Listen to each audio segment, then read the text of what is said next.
What's up everybody, it's 𝐒𝐨𝐽 bringing you the awesomeness of today and beyond. Back in GX 2018 that got hosted by Fikra, to which I have had my first and very own YouTube content creators booth section.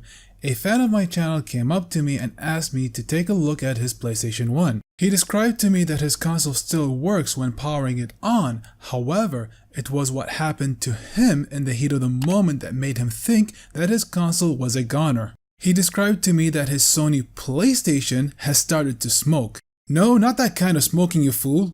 The kind of smoking that happened to him came out of the grill vents of his Sony Playstation. And the cause of it, as he described, was a loud static pop sound, and then it started to smoke. When I asked him if he had used the correct power supply to power on the console, and I mainly asked this because back then NTSC PS1 consoles did not have a built-in multi-converter PSU to switch between 100 to 240 volts, but rather you would have to get an external one for it. To which he replied yes, and that he did indeed has an external PSU to switch from the local 240 volts and to drop it down to 100 to 120 volts. And you can clearly see the info voltage requirements needed to power on this console from the back of the device. I decided to test this console to see if it works, and sure enough it does work. However, what I did took notice was that the CD disk drive did not spin at all. It was clear that something was indeed damaged to this console. But so far, the good news is that we know that this console works. Although, we need to figure out why this PlayStation 1 smoked up in the first place and why it triggered for the CD drive not to spin. So sit back, relax, take some notes down as we go through and not only trying to figure out what the cause of the problem, but we might as well go ahead and clean up this device on the way as well. So let's get started. First up, we need to go ahead and remove a total of 5 screws. Clearly we can see that someone has already opened up this device, and I'm pretty sure that his has been modded.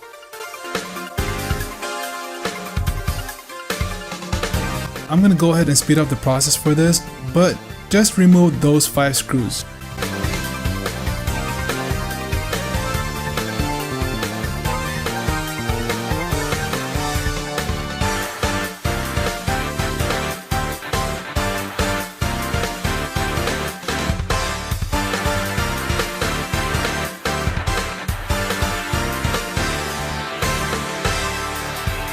Once you have removed those 5 screws, carefully lift your PlayStation and set it down so that the CD disc is up front, and start gently to lift the case and put it to the side.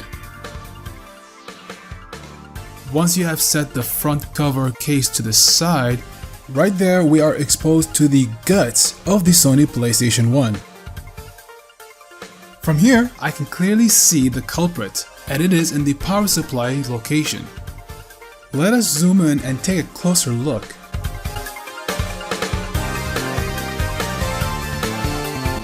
The culprit in question in the power supply location is a capacitor. You can clearly see that the capacitor is swollen up. And this is not a good sign. This is actually a very bad sign. This could also mean that there's a very good chance that leakage took place. Quick pro tip. In the event that your PlayStation 1 does not power on at all, it just means that you're gonna have to replace a fuse, and you're gonna have to replace this fuse right here. Once you do that, you are good to go. But for now, let us remove this circuit board out of the PlayStation, replace this damaged capacitor, and clean up the PCB board in the event if there is any leakage residue from this bad cap. To do this, we need to go ahead and disconnect these ribbon cables from the power supply power source to the PlayStation 1 motherboard. In addition, we also need to remove 2 screws that are located right next to the power source input.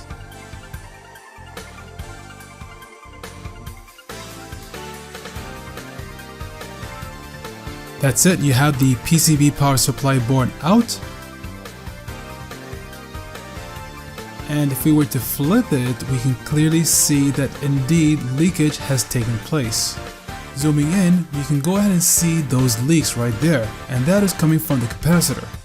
What we need to do right now is give this board a clean and also remove the old capacitor and replace it with a new one. But before we start to remove any components from the PlayStation, be sure to take some notes or a photo reference using your phone camera on the polarity placement of the capacitor. In addition, be sure to take note on the type of capacitor that is needed for replacement, and in our case it is a 22 microfarad with 400 volts. In the event if you cannot find a 22 microfarad with 400 volt capacitor at your local electronics store, you can always substitute it with another capacitor that has a much higher capacitance, but keeping the same microfarad number. For example, 22 microfarad with a 450 volt capacitance. As long as the microfarad are the same and that the voltage is not lower than the given original 400V, you're good to go. To clean the board's leakage is fairly simple. All you need is a can of isopropyl alcohol, like this one, and some cotton swabs as well. And these cans are cheap and can be easily obtained at your local electronic hardware store. So go ahead and spray some ISO on the board at the leakage area and start wiping it off with a cotton swab. This will take some time, so I'll go ahead and speed up the process.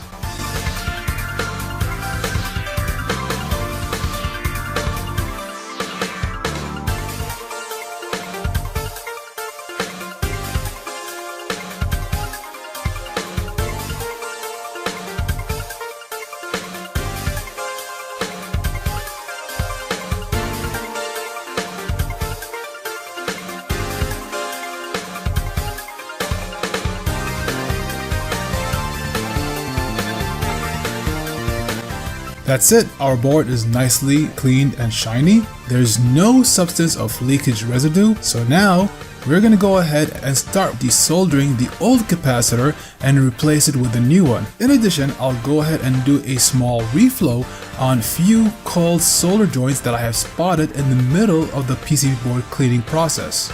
To desolder an old solder joint, my personal favorite way of doing that is to add a little bit of flux on that area.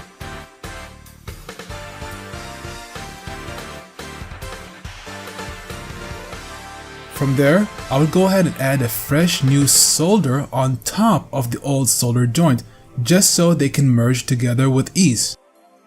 From here, it is much easier for me to just pluck it off with my desoldering pump. This way, it will give me a nice, smooth, clean holes for me to poke at and install our new replacement capacitor.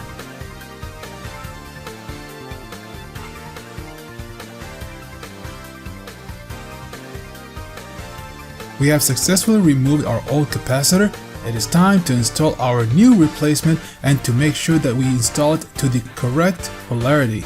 Because if you install it incorrectly, your capacitor will explode.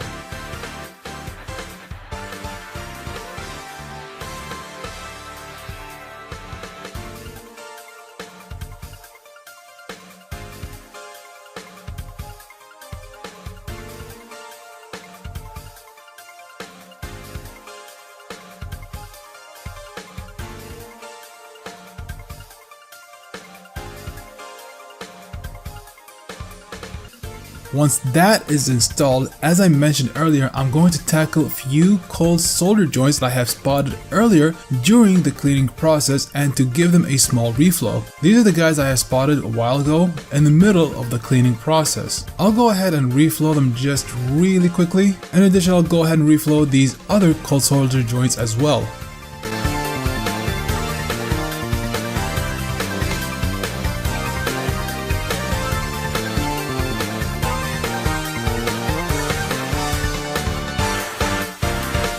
That's it, our power supply PCB board is fully repaired, it is clean. Now let's go ahead and continue with the disassembly process of our PlayStation 1 and start cleaning it all the way through.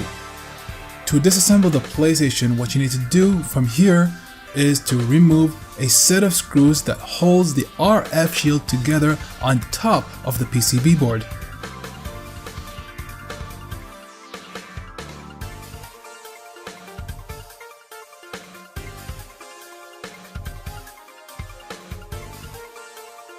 Remove the screws right next to the multi-AV port. And finally, any screws that holds down the RF shield together. Once we have removed all the screws for the RF shield, let's get a little bit closer to see what else is needed to be disconnected from the PlayStation 1. So the first thing that we're going to disconnect is the controller D-pad ports. To do this, simply pull the ribbon cables from this slot and it should slip off easily. Next, we're going to go ahead and disconnect the CD lens.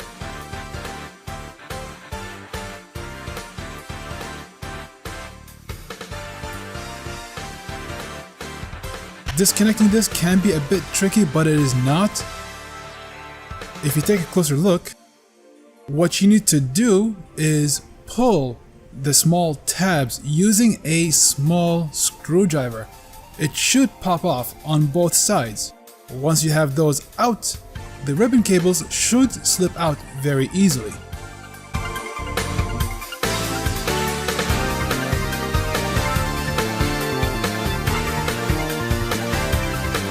That's it. We can safely remove the RF shield from our PlayStation and reveal the entire motherboard in all of its glory.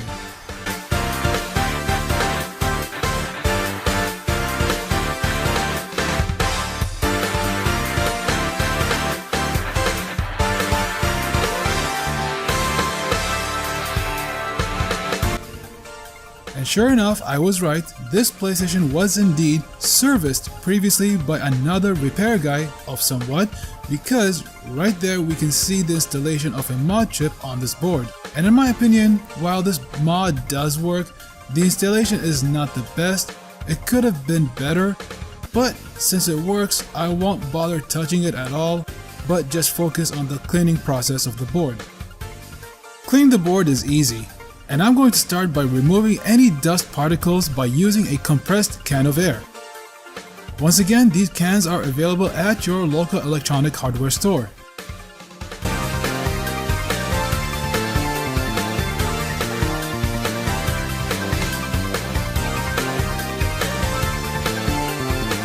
Next, I'm going to go ahead and use isopropyl alcohol all over the board and just start wiping it off.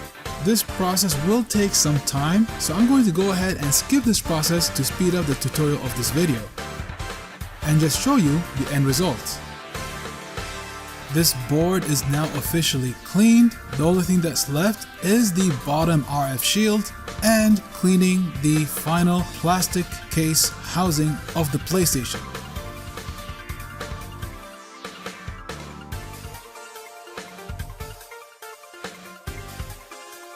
And we are done. So now all that's left is putting back this PlayStation back together, and I'm just gonna go ahead and speed up the process of this video.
And there you have it, ladies and gentlemen, our PlayStation is fixed, it's ready to roll, and now to go ahead and give it the test. Will this PlayStation actually work properly? Can the CD spin the way it should be? Let's find out. The first test that we're going to do is see if our CD drive actually spins.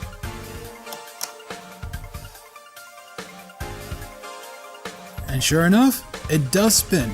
And the problem is because of the capacitor. While the capacitor is damaged and it's working partial, it still needs to be replaced, mainly because the capacitor is not working to its full optimum potential. That's why when we replace our capacitor, everything works smoothly.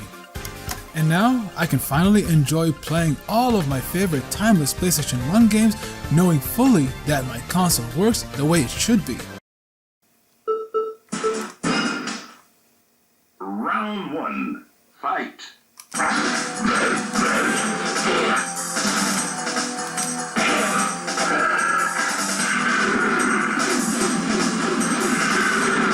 The audio of the game plays well, the CD spins the way it should, and everything works perfectly. Keep in mind, while this is one small issue that's been taken care of, there is the potential for other common issues that this console could face.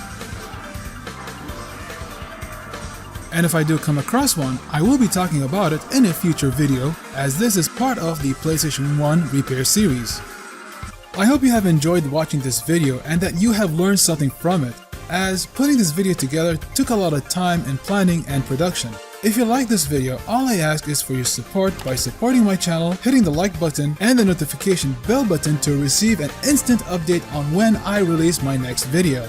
And finally, share the wealth of this video to your friends and family. With all that said, this is 𝐒𝐶𝐏 𝐂𝐡 signing off, and I'll catch you guys next time.